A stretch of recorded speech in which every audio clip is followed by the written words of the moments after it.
একটু দাঁড়াই গো। বাংলাদেশ কৃষক ফেডারেশন কিষাণ সভা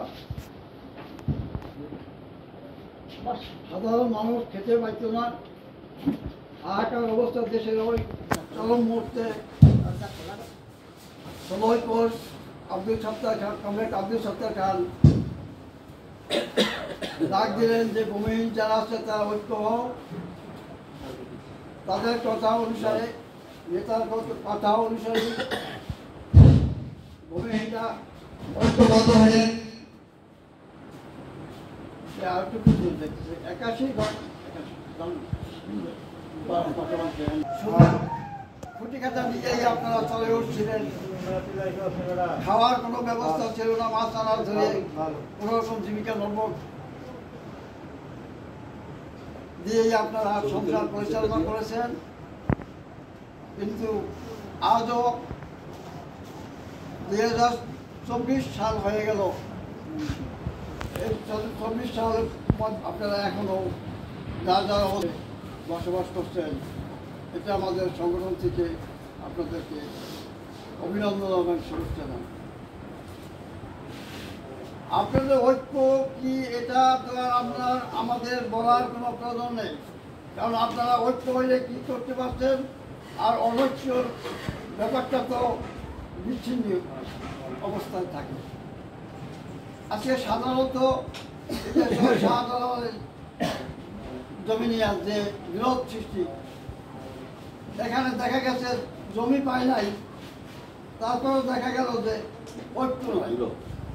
ঐক্য না থাকার জন্য শত্রু বাহিনী সেখানে কামু করতেছে। আপনাদেরকে বলার কোনো জায়গা নাই, কারণ আব্দুল সত্তার খান নাই।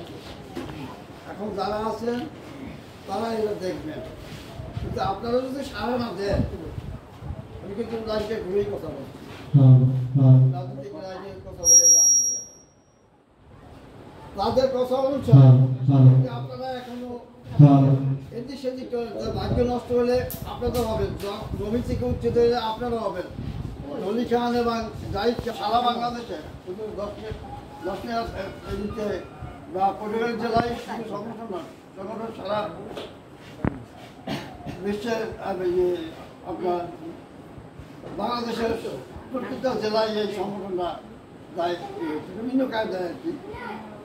তা যার যার পেশাগত অনুসারে তারা কাজ করতেছে, তারা ঐক্যভাবে আছে। আমি অনুরোধ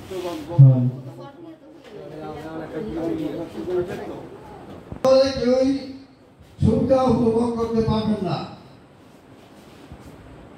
কারণ সেই আগে যে সংগঠনের দেশ আব্দুল সত্তার খানের পিছনে যারা ত্যাগ টিকা স্বীকার করে সংগঠনকে উদ্ধার করেছিলেন, সেই সংগঠনের লোকগুলি এখন নিষ্ক্রিয় হয়ে গেছে। আমি আশা করব যে আপনাদের তো ছেলে সন্তান আছে, তাদের মাধ্যমে আপনারা সংগঠনকে চাঙ্গা করেন, তাহলে আপনারা ওখানে থাকতে পারবেন। কারণ শত্রু চায় যে কোনো রকম যদি একটু ওদের ভিতরে বিশৃঙ্খলা সৃষ্টি করে, কেউ আশা দেয় যে তোমরা চুপ করে থাক, তাহলে আমরা জমি দেবো, ও পাবে না শেষ পর্যন্ত।